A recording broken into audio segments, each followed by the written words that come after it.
황선홍 감독이 이끄는 대한민국 아시안게임 대표팀은 21일 한국 시간으로 오후 8시 30분부터 중국 진화의 진화 스포츠센터 스타디움에서 태국과 2022 항저우 아시안게임 조별리그 2조 2차전을 치루었습니다. 전반전을 4대0으로 앞서 채 마쳤습니다.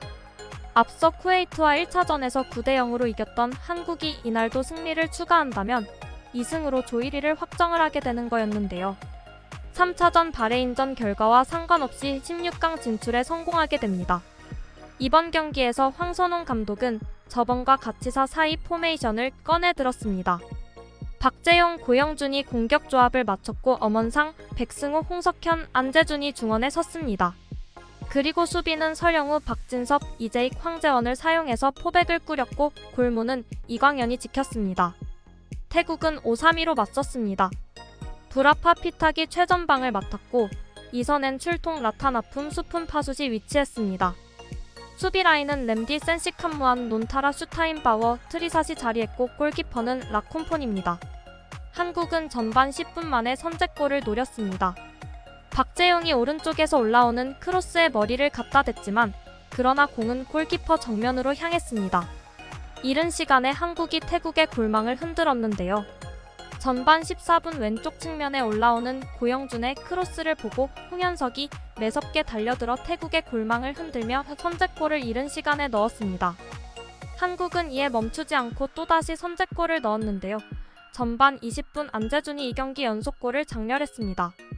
먼저 황재원이 상대 선수의 견제 속에서도 골라인을 넘어가는 공을 살려냈고 박재용이 흘러나온 공을 낚아채 문전으로 공을 내줬습니다. 그리고 이를 안재준이 받아놨고 빠른 슈팅으로 팀의 두 번째 골을 넣었습니다. 전반 28분 한국이 좋은 기회를 맞았습니다. 황재원이 박스 밖 다소 먼 거리에서 프리킥을 얻어냈습니다. 키커로 백승호가 나서 수비벽 옆으로 날아가는 슈팅을 날렸습니다. 하지만 절묘한 궤적으로 흘러갔지만 슈퍼세이브에 막혀버렸습니다. 태국은 한국의 연속된 공격에 정신을 차리지 못했습니다. 역습을 노렸지만 틈을 찾는데 어려움을 겪었고 반칙성 플레이도 서슴지 않고 했지만 그 사이 한국이 한 골 더 넣었는데요. 주인공은 엄원상입니다. 전반 39분 고영준이 찔러준 공을 박스 안으로 침투하던 엄원상이 받았고 그대로 오른발 슈팅으로 연결, 골망을 갈랐습니다. 전반 추가 시간 1분 한국이 또 득점에 성공했습니다. 홍현석이 올린 프리킥이 수비에 맞고 흘렀고 이를 박스 앞에서 대기하던 이재익이 강력한 슈팅으로 연결해 득점을 만들었고 전반전은 한국이 4-0으로 앞선 채 마무리됐습니다.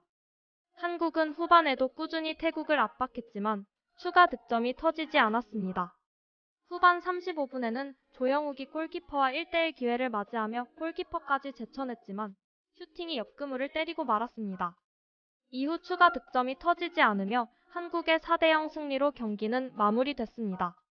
지난 경기 교체 투입으로 경기력을 끌어올렸던 홍현석은 이날 경기 풀타임을 소화하며 경기 초반 선제골을 기록해 소속팀에서 보여주던 번뜩이는 모습을 아시안게임 대표팀에서도 보여줬습니다.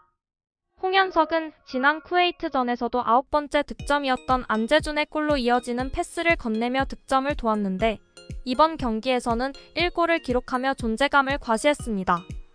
이외에도 홍현석은 공격과 수비 진영을 오가며 많은 활동량을 가져가는 등 분주하게 경기장을 누빈 홍현석은 후반 초반에는 백승호의 교체 이후 비교적 낮은 위치에서 공격 작업과 볼 배급 주도하기도 했습니다. 이후 수비 진영과 전방을 오가며 전환 패스와 침투 패스, 크로스 등을 시도하는 등 공격 작업에 핵심적인 역할을 소화했습니다.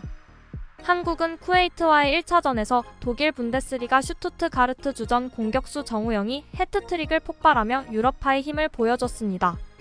2차전은 홍현석이 해냈습니다. 홍현석은 지난 9월 어매치 기간 초반에는 아시안게임 대표팀 대신 어대표팀에 합류해 유럽 원정을 일부 소화했고 위르겐 클린스만은 홍현석을 어대표팀으로 불러 9월 어매치 1차전인 쿠웨이트전에 선발로 내세우며 경기력을 점검했습니다. 웨일스전 이후 아시안게임 대표팀으로 이동한 홍현석은 조금 늦게 합류했지만 훈련을 소화하며 황선홍호에 녹아들었습니다. 홍현석의 활약은 이미 그가 리그에서 보여준 경기력으로 인해 충분히 기대할 수 있는 부분이었습니다. 지난 시즌 헨트에 입단한 홍현석은 곧장 주전 미드필더 자리를 꿰찼고 시즌 총 54경기에 출전해 9골 8도움을 올리며 성공적인 시즌을 보냈습니다. 지난 6월엔 생애 첫 국가대표팀에 발탁돼 데뷔전까지 치렀습니다. 이번 시즌에도 개막전과 3라운드에서 각각 도움을 하나씩 올린 홍현석은 이달 초 어매치 브레이크 때 국가대표팀 합류 직전 명문 클럽 브리에를 상대로 멀티골을 기록하며 시즌 1호 2호 골을 신고했습니다. 헨트는 지난 시즌 유럽축구연맹 UEFA 유로파 콘퍼런스 리그 8강까지 올랐으며 올 시즌도 같은 대회 우승 후보로도 꼽히는 팀입니다.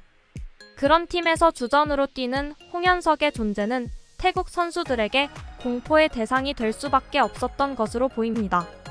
홍현석은 지난 2022 아시아축구연맹 AFC U23 아시안컵에서도 황선홍호의 합류에 큰 두각을 보였는데 이번 아시안게임 첫 선발 출전 경기에서도 좋은 활약을 보여주며 황선홍 감독과 클린스만 감독이 자신을 꾸준히 발탁하려는 이유도 증명했습니다. 홍현석에게도 이번 대회는 유럽에서의 생활이 걸린 중요한 대회였기에 활약이 절실했습니다. 1999년생인 홍현석은 향후 와일드카드로 발탁되지 않는다면 유럽 경력을 포기하고 국내로 돌아와 김천 상무에 들어가 병역을 이행해야 하기 때문입니다. 황 감독은 홍현석까지 쾌조의 컨디션을 확인해 16강 토너먼트 이후를 기대할 수 있게 됐습니다.